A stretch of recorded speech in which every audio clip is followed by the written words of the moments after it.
Today I have a process for a line and wash technique that adds pastel pencil to create more depth and interest and allows you to just be a little bit freer and adding more interest to your pencil drawings. Let's get started.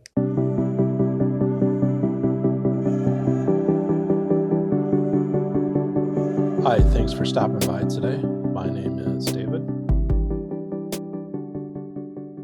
So what I have here is a picture of this dog that I generated with AI, and I'm using this for the demo today. Start off by drawing very basic shapes. So breaking down the more complex forms that we see in the dog and simplifying those into shapes. So the prominent part of his head is a square. The ears are basically triangles, and then moving into the nose and snout area, making this more of a polygon, sort of a triangle polygon. And then once you have those established, start to lay in some of the inner features of the face. So taking a single line for the bottom of the eyes and another line for the top of the eyes, and then drawing a center line between the box. So you have the face centered, and then laying in the nose.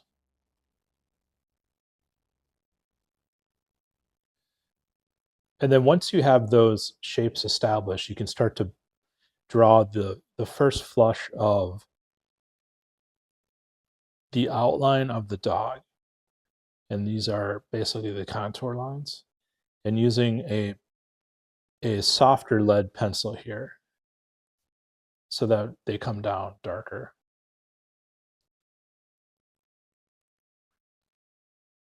Roughing in circular shapes for the eyes and about the position that they seem they should be.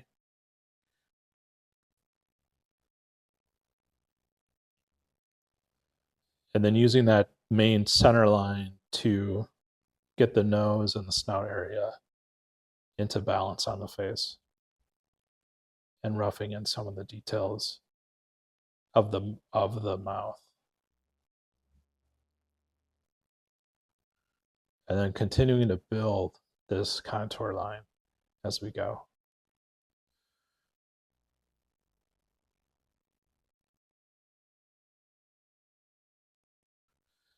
So one of the things I'm looking at here as I'm deciding what to draw in first over other areas are I'm looking at the darkest areas and the darkest values on the reference image and laying those in first.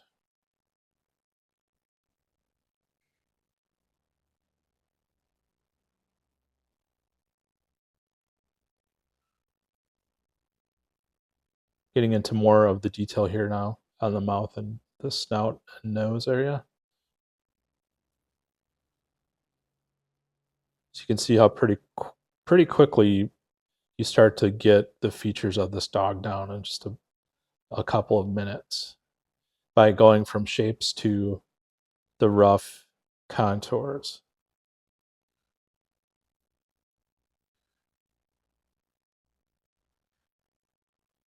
And the reason I start with the darker valued shapes and features first is you'll start to see how the overall image is looking, what needs to be corrected, as opposed to starting with lighter values. And I have a pretty high H, this is an 8B, I believe, and that's putting down a very dark value here. Starting to lay in the pupils of the eye, and then going back to the contour, building it around as we go here.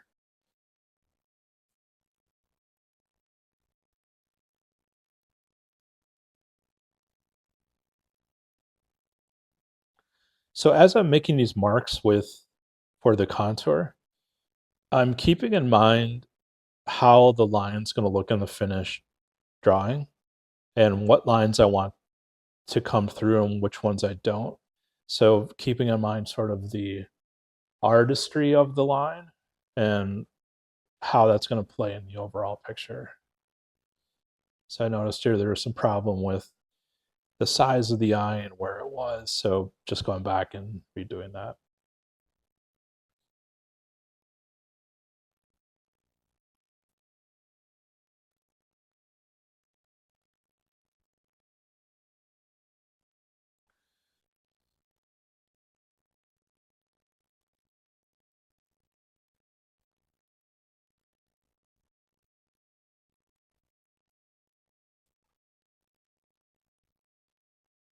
So now starting to use that line expressively to get these dark values in, and also at the same time communicating the fur of the dog. So when you're drawing a picture of an animal like this, it can be very tempting as a beginner in drawing to be overwhelmed by the texture of the fur and the pattern and coloring on the fur, because you're probably thinking, where do I begin? And just a good rule of thumb is less is more, and it doesn't take much to communicate fur or to indicate fur with an efficiency of your line. So when you look at the left edge here of the ear, just the way that line is put down, it's suggesting fur, and at a glance, you get the idea of fur without drawing every single um, individual hair or follicle. I guess I don't think that's the right term, um, but you wanted the eye and the brain's going to fill in the rest of it for the viewer, meaning you don't have to represent every little fur. Like it will be communicated with a minimal amount of lines that look or read as fur.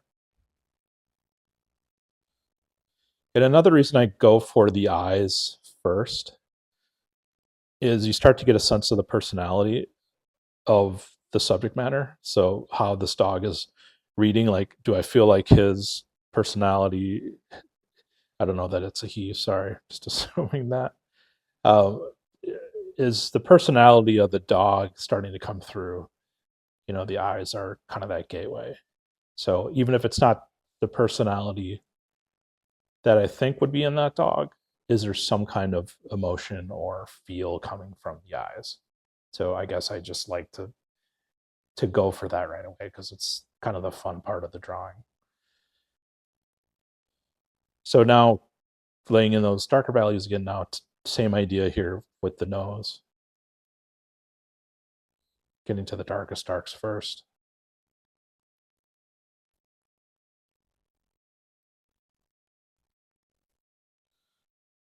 And then getting right into the form of this nose.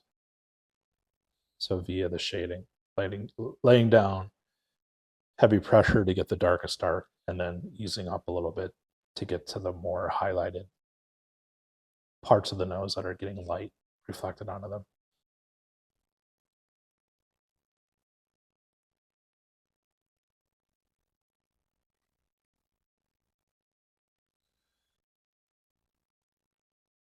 So something about the way I approach this portrait, I guess we would call it, of this dog is I don't I don't approach these as I want to do an exact replication rendering of this dog and I want it to look exactly like this dog.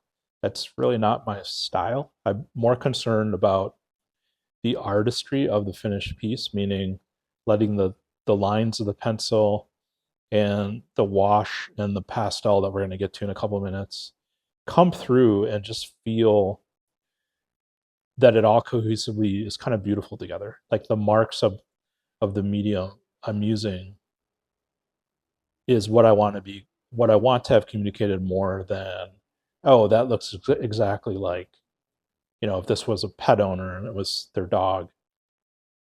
I'm more concerned about the artistry versus, oh, that looks exactly like Charlie, my pet.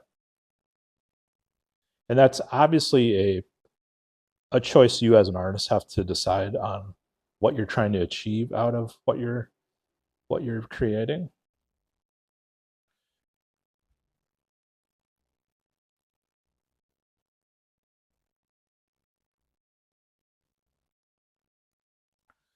As I'm laying down these marks, which are indicating fur, you want to keep in mind that the marks should follow the structure of the dog's the way the skin and the muscle form the different parts of his body.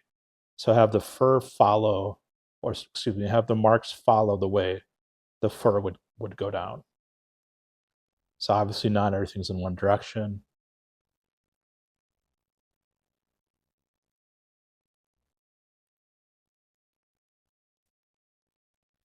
And that starts to really give the piece a nice sense of movement and rhythm.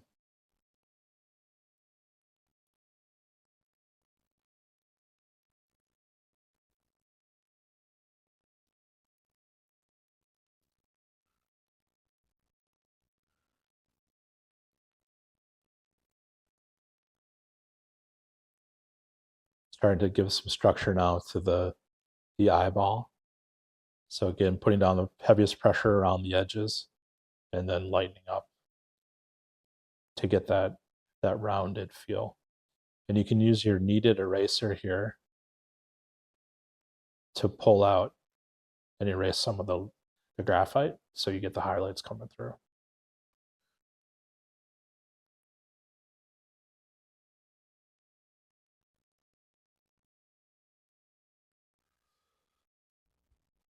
So again, I'm not literally looking at every fur in this reference, every piece of fur in this reference image.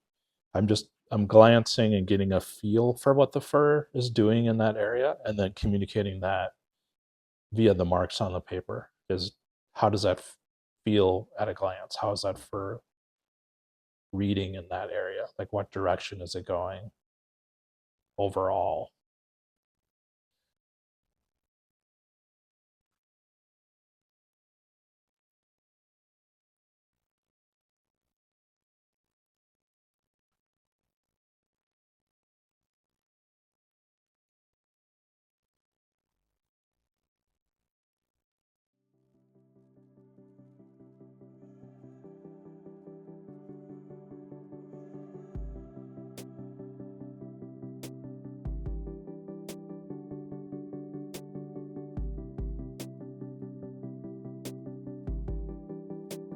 So in this structure of the nose, this is where you as the observer, you really want to squint down and look at the source image. And if you're not familiar with the concept of squinting and what that actually means, is the reason artists do that when they are observing is it removes the actual color from what you're looking at and puts it down into just more or less black and white value. So what I mean by that is if you were to squint, and I'd say just try this now, if you squint down at that reference image until the point where your eyes are almost closed, the colors of what you're seeing start to fade back and almost disappear, where you're almost just seeing black and white. And that's what you're trying to do, is break it down into just two black and whites, possibly a middle gray, and use that information to communicate the form on the paper.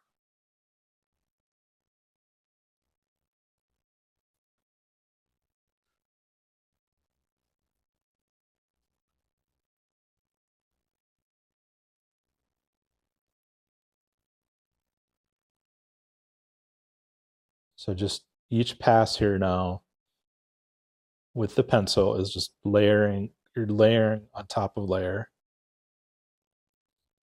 just suggesting the fur and the different value areas, the darker and the lighter areas.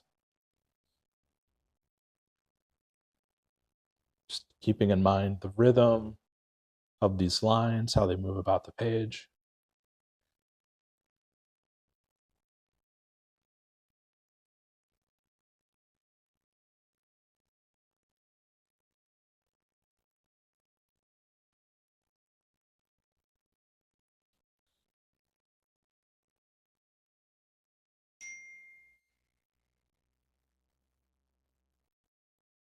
Okay, so now we get into the fun part of this exercise, which is laying down the wash. So typically in a line and wash, the wash is just used to give more form and dimension in a simplistic way to your line drawing.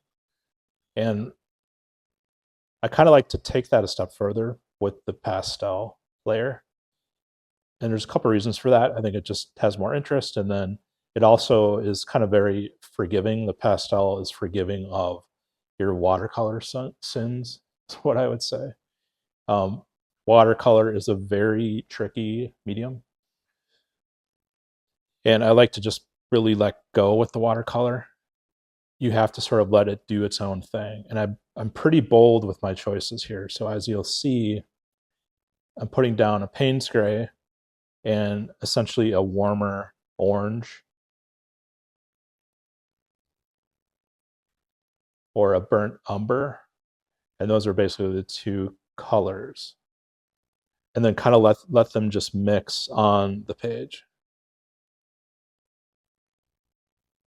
And you want to be very quick here. So after you lay down, you want to wet your paper in the areas where you want the color to go, which is what you just saw a couple seconds ago, versus going right onto dry paper. And that's what creates the wash.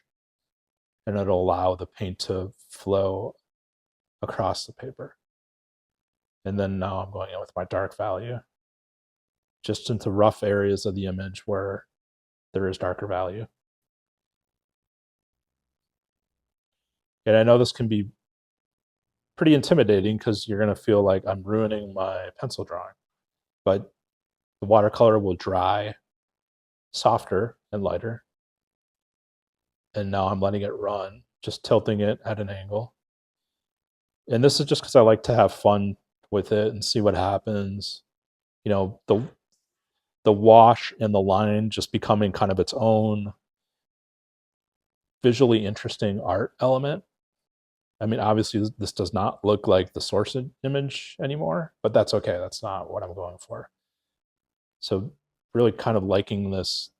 It looks a little strange, like he's tearing up almost or crying, but it's not going to dry like that.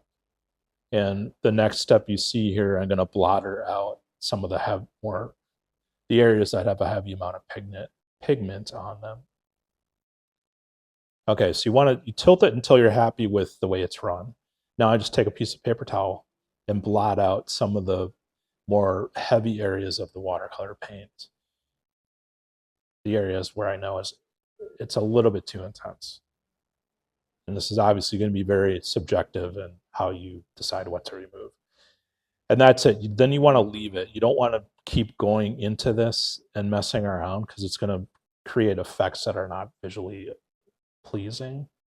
You're going to want to let it just lay and dry for a couple of hours, maybe even overnight. If you have, one technique is if you have a hair dryer. I actually use a space heater, and I very carefully move this to where I have a space heater and just let it run under that for about an hour, and it'll dry up. But when you move it, be very careful because the puddles of water will move around, and you don't want that to happen as it's drying. Okay, so now what I do is I'm going in with pastel pencils. And this is where I say the pastel pencils are very forgiving of the watercolor um, layer, right? So, meaning you can add more color now, you can fill in areas that you feel like should have color or have different value. And you're just kind of enhancing and finishing this piece with a final step of color and line. And I'm picking basically some black, some burnt sienna, an orange pencil to mimic the colors we chose for the watercolor wash pass. So here's the orange pencil, and this is what I'm going to use to fill in these kind of greenish areas from the watercolor layer. So I'm kind of just building up layer upon layer thinking about more the visual interest of these three layers together, the pencil, the wash, and the pastel, how they all kind of complement each other and work together, and loosely communicating this dog via those three layers.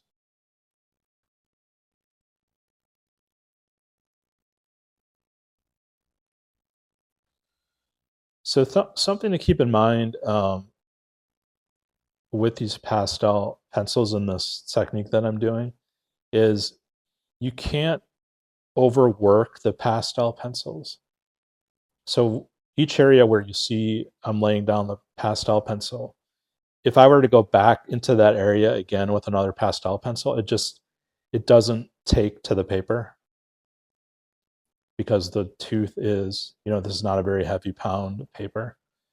So there's only so much of the medium that you can lay down.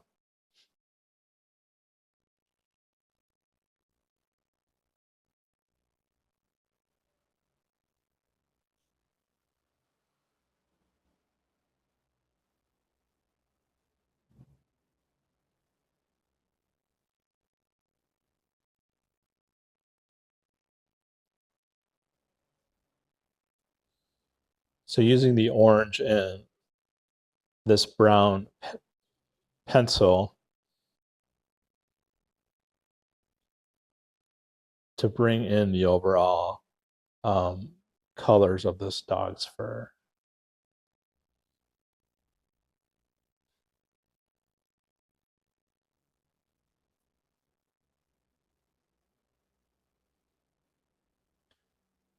And the other nice thing about these pastel pencils is it allows you to add highlights in. So this is a white pencil. I'm using that for the highlights on the dog's eye and the nose, which you could do. You can't really do that with the watercolor wash, but you could do that with watercolor paint that is right out of the tube. You could take the white and not add water to it and get the same effect. And then bringing in some color into the dog's eyes with this orange.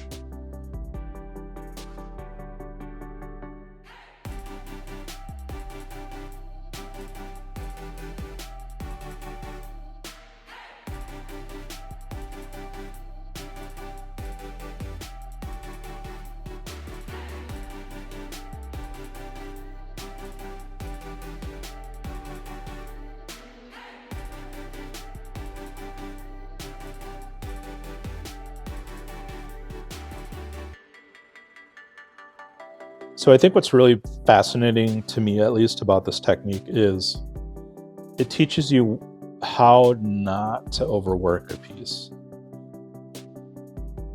Watercolor and pastels they're both mediums that you can't keep going back in and reworking, unlike oil paint or acrylic paint. You can always go back into those paintings and continue to work them. You really can't do that with watercolor or pastel, based on what I was just talking about there's only so much pastel that the paper will take. And the reason I like that is it kind of forces you to just go with what's happening in the moment, right? I know that's a little zen, a little bit woo-woo, but it's just a cool practice of, meaning you're responding to what's coming through on the paper, and kind of in real time, you're liking it or not liking it, you're going with it or not going with it, you're correcting but not overcorrecting, you're just sort of letting things come through. You're not controlling what's happening, you're just sort of allowing things to happen, which is just kind of a cool spot to be in creatively. Does it always work? No, absolutely not. So I'm not even sure this is working, but it's a technique I love to do. So one of the things I'm noticing here is, you'll see in a couple of minutes, I go back in this white patch below his nose on the front of his body it's not really working as a white patch. So I'm going to go back in and put just a little watercolor wash on top of that, but very minimal.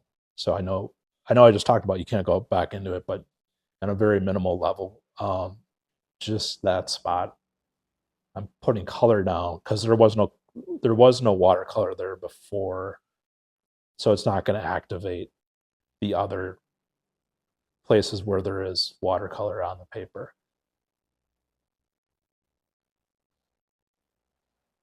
And then I'm also going to, on the right side of him and the bottom, the way those paint drips came down, it almost looks like a hand and a foot, which looks kind of strange, like it's a dog character. So I'm going to correct those two areas. So here you can see now, put in that quick wash, corrected that right side, and then just put a little bit of a wash in the background for some more interest.